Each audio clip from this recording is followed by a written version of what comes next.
So we talk about technology as being space in some sense anyway, in a sense that's embedded in our language. We talk about cyberspace, the wild, wild web, virtual reality. We talk about virtual learning environments, etc.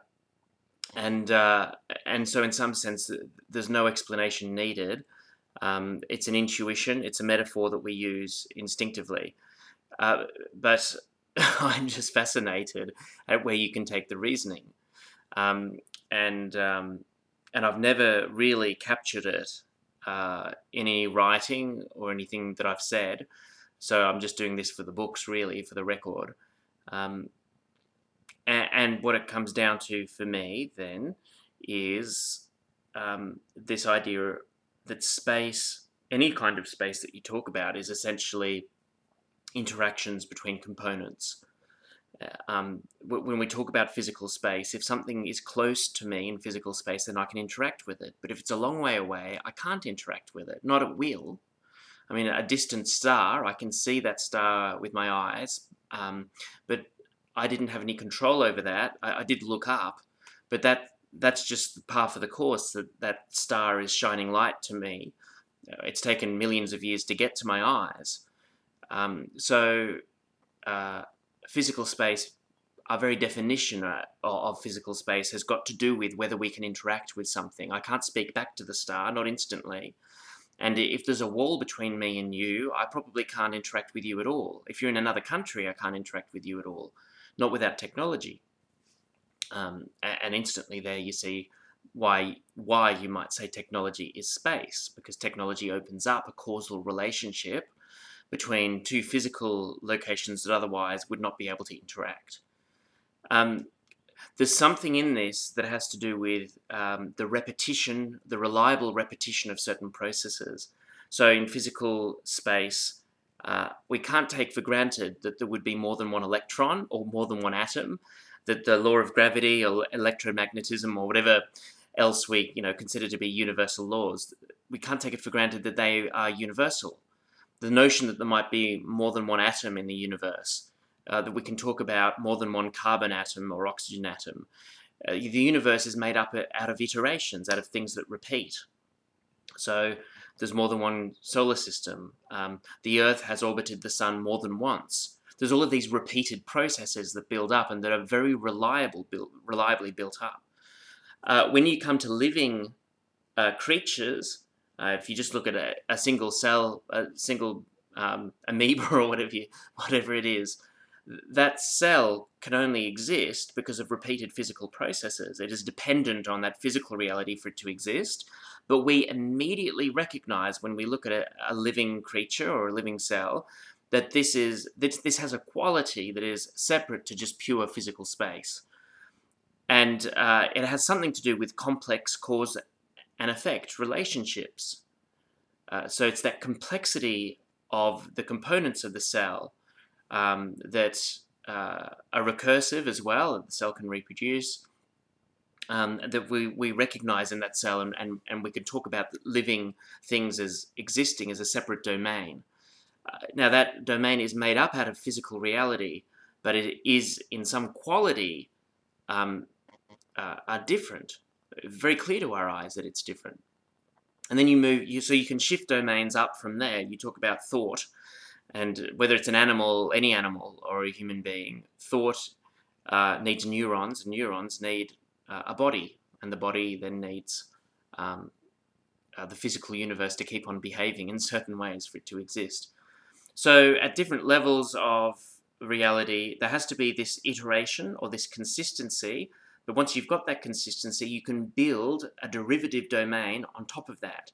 I guess the whole point is that technology is a derivative domain. So when we create some new invention, we are relying on the laws of physics to keep doing what they do. And then often with technology, we iterate the invention over and over again. So we don't just make one wheel, we make lots of wheels. We don't make one plow, we make lots of plows. We don't make one computer, we make lots of computers, then we link them up together. At every level, there's this iteration. Even within a computer, you can't have a computer without this clock, this computer clock, that sends out pulse after pulse after pulse. And at each pulse, there's a calculation or some operation. And it's this iteration that happens in both physical space and then in these other domains, in living cells. These living cells are completely founded on iteration. You know, all of those processes that happen in cells keep recurring and over again. That it's this iteration that allows the consistency for us to actually call it a domain. You know, if it wasn't consistent, if it was a one-off, if it did not repeat, we wouldn't be able to reliably talk about it being a space. We could only dare to have the confidence to talk about a domain being a space because it reliably follows the same cause and effect interactions.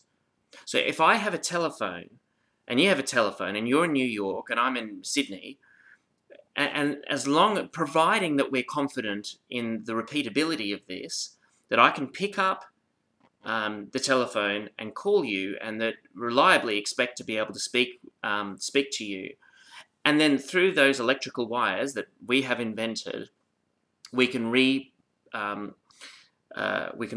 my voice coming out of the speaker at your end, and vice versa.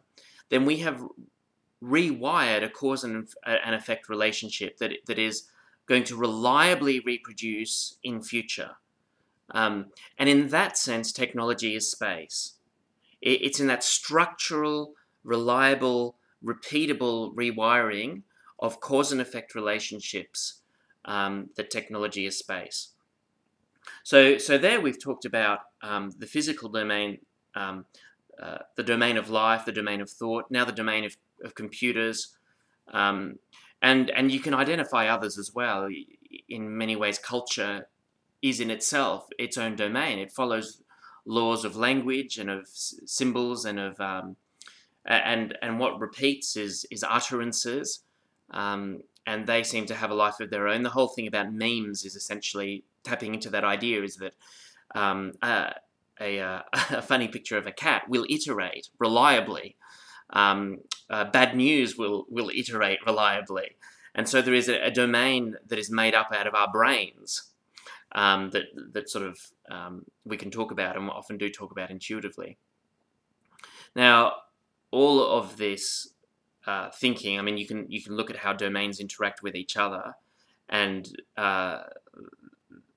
those interactions are very complex and can go in any direction. Technology shapes us, our minds shape technology. Physical space shapes us, even just to the point that I can't get through a physical barrier. But then technology can undo that barrier. I might knock down a barrier with an axe or a mallet or something. At every level, these domains affect those other domains. So when we're talking about technology in education, as we often do, the tendency is to talk about technology as a tool, which is fine. But to me, that is a derivative point that comes from the fact that technology is space. And if you want to talk about technology being a tool, you know, we talk about tool use, that we can extend aspects of our existence through tools. A computer can extend my cognition. You know, a pen can, you know, capture my thoughts and put them in physical form for transmission. You know, a car can extend my ability to transport myself. You can talk about tools as extensions of aspects of our abilities, and that's fine. But to me, this is all very tunnel vision, and the discussion of technology in education has a real tunnel vision to it, because it ignores that spatial aspect to it. For instance, if we talk about technology as a tool, we're likely to miss the fact that a chair is a tool. And why is a chair less worthy of consideration than technology? Just because it's not new. And of course, it turns out that in schools, uncomfortable chairs in themselves are worthy of reappraisal. All of those physical characteristics are worthy of reappraisal. And in a very real sense, our functional selves are not just a matter of our own body and minds, but actually loop out into many other considerations, into considerations of physical space as well as, technology as well, and also relationships, culture, and all of those domains talk into us. Who am I without my own language? I can barely think without my language, which is English, which I inherited from a culture I had no say over. That was just given to me. So instantly, it's very hard to separate myself from my culture. In exactly the same way, it's very hard to separate myself from from any of those domains. So yes, technology is a tool, but only in the same derivative sense that that ourselves extend out through all of these different domains.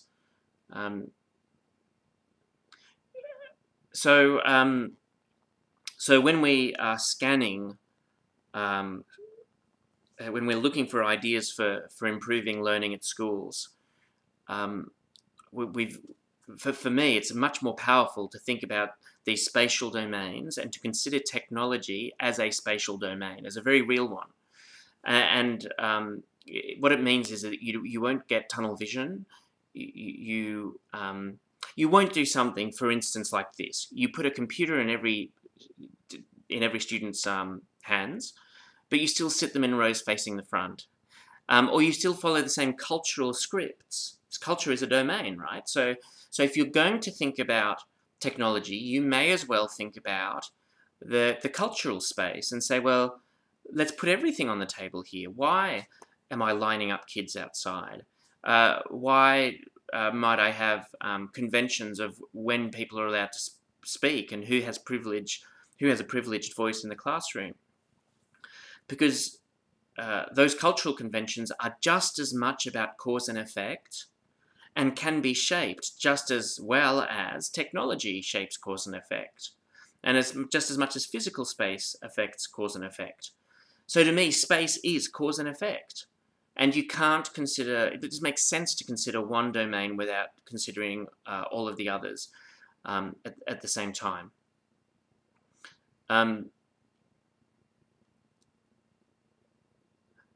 So there you have it. I'll consider that a good first stab at least exploring the territory, and I definitely look forward to hearing any of your responses to that.